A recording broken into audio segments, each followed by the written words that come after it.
Okay, this is the intro video for Tract 10 at Riverside at the Niangua. This property has over 500 feet of direct actual frontage on the Niangua River in the White Ribbon trout fishing section of the river. So extremely unusually rare property. Let's jump into this. So we've got the property in the middle of the screen. It's outlined in red. On the east side, it borders Marigold Drive for about 85 feet. We go toward the west, and the west side borders the Niangua River for about 530 feet. You can see Marigold Drive running basically north to south. That's a gravel county road. These yellow lines that you see are road easements within Riverside at the Niangua, and the dotted line or dashed line that you see is the existing electric line, which is directly on the property. The shaded area here across the river, that's the Barclay Conservation Area, and that is about 400 acres, I believe a little more than 400 acres of conservation land that's open to the public. It's open for hunting, for recreation. There are different trails. There's there's a building here. I'm not sure what that is, if that's a visitor center or what. I've been here a couple times, but I've only gone to this little area, and it's a large parking area and then a beautiful river access where you can put a boat in the water or a canoe or a raft or kayak or whatnot. So I mean that's a really cool place if you want to do like a short river float. Is get dropped off right here, and then float down the river directly to your property. Just like a little, I don't know, probably a 30-minute float. Super cool. This is an amazingly popular section of river. Here across the way you've got One-Eyed Willie's Campground, Maggard Canoe and Corkery Campground, Ho Hum Canoe Campground.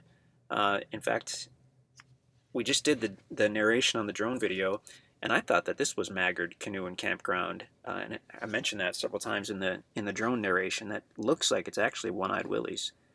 So I'm not really sure what the difference is, but looking at the map, that's how it's labeled. Before we zoom in, let's actually zoom out, and we'll go to Street Map. We'll show you some cool stuff here.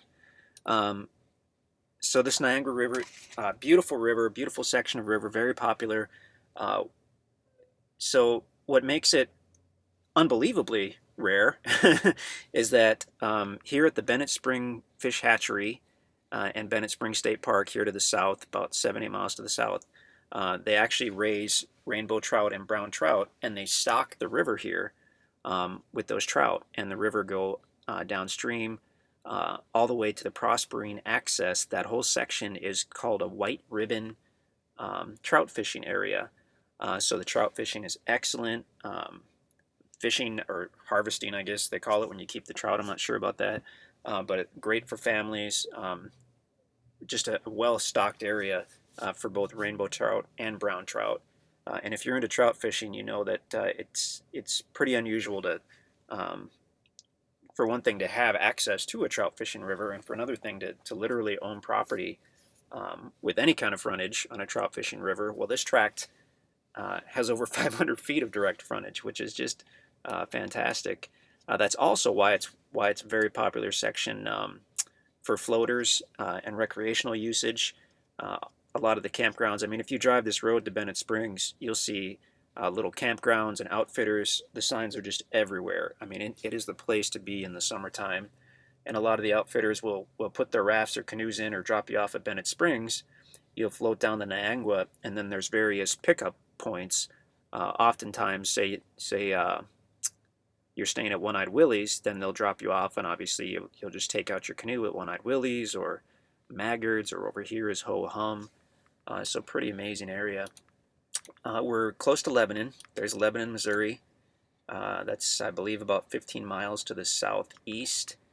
We're a little over an hour out of Springfield, probably an hour and a half out of Springfield, Missouri. That's where our office is, so not too far there. And I mean, just really well centrally located. Branson is just south of Springfield, about 20 minutes. But Kansas City is about 2.5 hours to the northwest, and St. Louis about 2.5 hours to the northeast.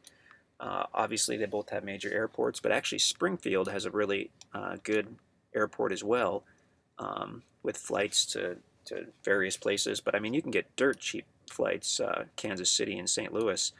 So no matter where you live in the U.S., you could probably find, you know, $150, $200 flight to Kansas City or St. Louis, potentially Springfield, if you're in one of the cities that that airline services. I think it's Allegiant or Allegiance, and then just you know, a couple hour drive to your property on the river for spending the weekend or a couple weeks in the summertime or whatnot. That's Lake of the Ozarks up there, by the way, which is also wildly popular. The Niagara River actually flows north and creates one of the large portions of Lake of the Ozarks. So now that we've done that, let's zoom on in and we'll take a really close look at this property. Fantastic property. Just has so much going for it. We're so excited about this tract. Okay. So switching to the aerial map. We're using the MapRight program, which is a great way to look at properties. This is the full version, the paid version. You don't need that to look at a property. You can get the MapRight app for your phone or tablet. It is free. I'm sure they would love to sell you a subscription, but you really don't need it just to view the maps. But if you get the app on your phone, we can email you a link for this particular map. And then if you're able to open the email on your phone and click on the link within the email, it will ask if you want to open this up, open the map within the app, and you'll say yes to that. And then this map will pop up on your screen, but there'll also be a little blue dot or red dot that indicates where you are. So it's a great way to drive to the property because you can tell right where you are. You can see, you know, do I go left or right? And it's great when you're on the property because you can head out here phone in hand and basically walk the whole property. And there, like I said, there's a little dot to show, you know, pretty much precisely where you are. So as we zoom in here, I think we'll just start at the east side. So close to 90 feet of frontage on Marigold. You happen to have a power line directly on the east side. So it does have frontage on Marigold. There basically is a spot where you can pull in, but then right away that road angles off of the property. So in order to really get anywhere, what you want to do is go north on Marigold a couple hundred feet, take a left through the gate, stay left, and then this gravel easement road will take you to the property and across down the hill to the open meadow, hang a right, and go back up to the north, and you're right back on the property again. So that's a good way to get to the west side. As far as road easements, there's this existing road, there's the road in the bottom, and there's a 50-foot road easement adjacent to Marigold Drive. That road has actually not been cleared or installed, but there will be, at some point, a little road or trail running across the eastern 50 feet of the property. All these tracks, actually. Okay, so I think what we'll do is we'll zoom in. We're going to start at this meadow part because I did notice something here. MapRight is a really good program. It's generally pretty darn accurate. In this situation, these lines that you see should actually be shifted up probably about 30 feet because we were just out there taking the videos, and there's a survey marker basically right here on the property. So let's see how. So that's off about 36 feet, this map. So I mean, it's fairly close, but that's important because you'll see if you look at the ground video, we actually have to drive just off the property and cut back in order to drive westerly. So either our guys will cut out just a few of these trees right there, or you're welcome to do that if you get up there first before we do with your chainsaw, and then you'll have direct access into that meadow. In the meantime, I mean, feel free to just drive around. But like I said, this line should shift northerly about 35 feet, and this line as well should shift northerly because we were just out there and seeing the survey marker, it was actually more toward this area. So where this map shows that you don't quite have this whole meadow, from what we could see, this line actually needs to be up here, and you basically do have this whole meadow. So you've got that for usage and for privacy, but just something to keep in mind there. Okay, so looking at the Niagara River, and this is surveyed to the riverbed. So rivers, especially large rivers like this, the main channel shifts one way or the other.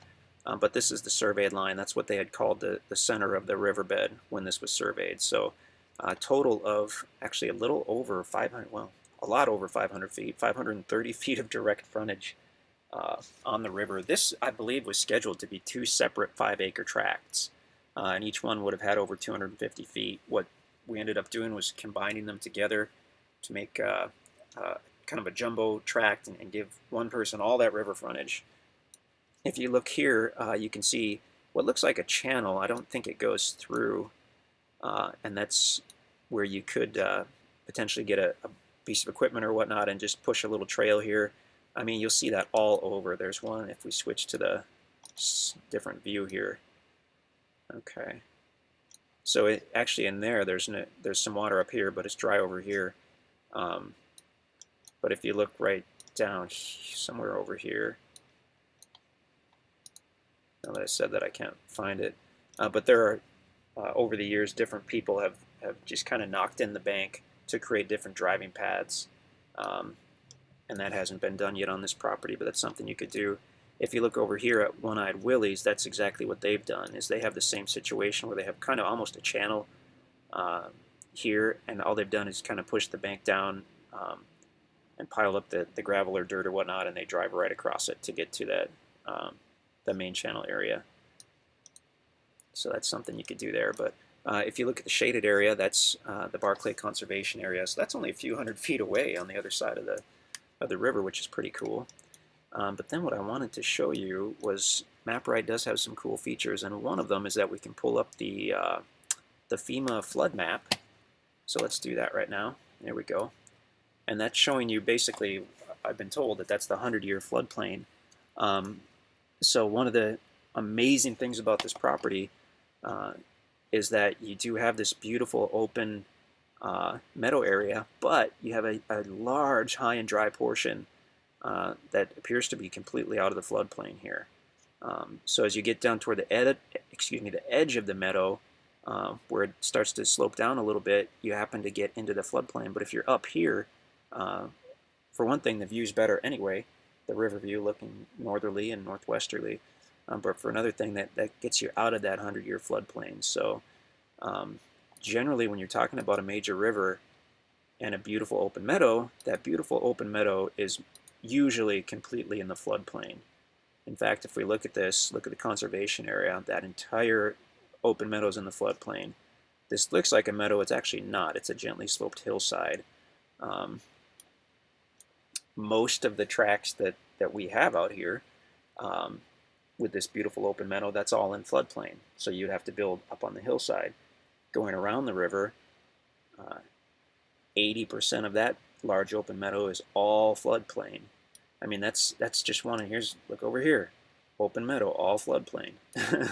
So it's one of the things that makes this particular tract 10, really special, in that, I mean, if you go out there, this is just gorgeous. I mean, you're surrounded basically on a couple of sides anyway by large trees. Has a really nice private feel. You've got a little grassy knoll up here. You're very close to the water, and you're out of the floodplain, so you can actually build right there. You've got other options as well. I mean, you've got more space up here. You could even potentially build toward the middle of the property, I guess, if you wanted to. That would actually maximize your view. There are setbacks from these roadways, so you need to take that into account. But I mean, you've got a ton of building areas. And let's look at the topo map while we're here. We can do that as well on MapRide. So topo maps, each line indicates an elevation change of 20 feet. So 5 lines is 100 feet. These darker lines are just the 100-foot intervals. So every 5th line is a darker line. It's the highest on the east side, up here by Marigold. And it more or less is flat here on the east side, as you can see. As you go to the west, it starts to slope down, but actually fairly gradually. You get down to this bottom field, and it really levels out, although it is still gently sloping down. And once you get basically to the water, that's when you get into that floodplain area. So that's what that's indicating there. So I mean, the property lays really, really nicely. I'm going to shut off that floodplain layer. There we go. Whoops. I don't know what I did. There we go. Okay. So, I mean, that's a pretty good overview. You can check out the listing at InstantAcres.com. This is tract 10. I think the ID number is going to be RN10. Almost 11 acres, 10.88 acres, 530 feet of frontage on the Niangua. I could probably keep talking for 45 minutes about this because there's so much going on with this property. Check out the property covenants. It has a few common sense covenants in place to keep this area looking great. no commercial activity, minimum 600 square foot concrete foundation when you build, good stuff like that. 95% of the covenants, people would never plan on doing that stuff anyway. This is just to keep that 5% of people that like to be disrespectful and overly messy. We can hopefully send them somewhere else, and we'll keep this area looking great. So if you have any questions at all, you can get a hold of us. You can go to the website at InstantAcres.com. You can call us in the office anytime, or you can certainly email us at sales@InstantAcres.com, and we would love to work with you on this property or any property we may have available if this one happens to be sold already. InstantAcres.com.